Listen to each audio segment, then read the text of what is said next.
Does your project have a God metric? Well, it needs one. Let's learn about how to do it. Hey there, world changers. In this video, we're going to go over a critical concept about what is going to be the core spine or skeleton behind your change project, and that is the God metric. Now, I came up with this idea for this thing called the God metric as the master metric you're going to be working towards with your project. And I felt like I really needed to communicate this because I've seen time and time again people work on projects or startups or not-for-profits or campaigns or whatever, and they have not distilled the core real metric that they want to change in the world. And what I mean by this is that they focus on what I call business metrics. Now, I go over this in my book. In page 60, you can see it in more detail here. And you don't want to make the mistake of making your entire organization and campaign revolve around these type of business metrics. Now, this is things like sales, clicks, new users, subscribers, donations, signatures, press coverage, maybe celebrity endorsements.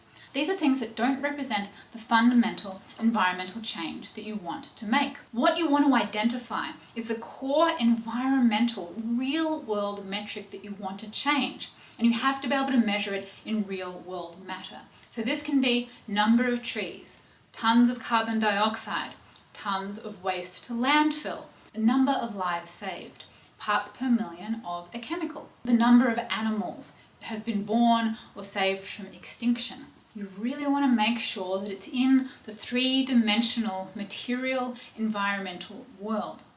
And this might seem kind of obvious that you want to make sure that your project actually creates change in the real world, but I wouldn't have to talk about it if so many people didn't make this mistake of continually acquiring likes and users and donations and sales without developing a strategy that ruthlessly focused on making the ultimate measurable change. And even in my own work, it can be easy to get caught up in new users and likes and sales, and I consistently have to reground myself, focus on the God metric of what we're trying to achieve, and always make sure the strategy drives forward to making the ultimate change on the God metric.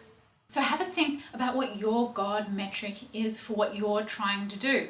And if you're trying to sell reusable water bottles, I promise you it is not the sale of reusable water bottles.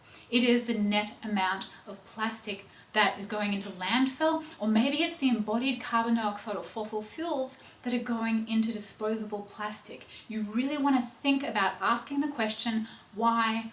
When I used to work on building energy efficiency, I thought my God metric was kilowatt hours.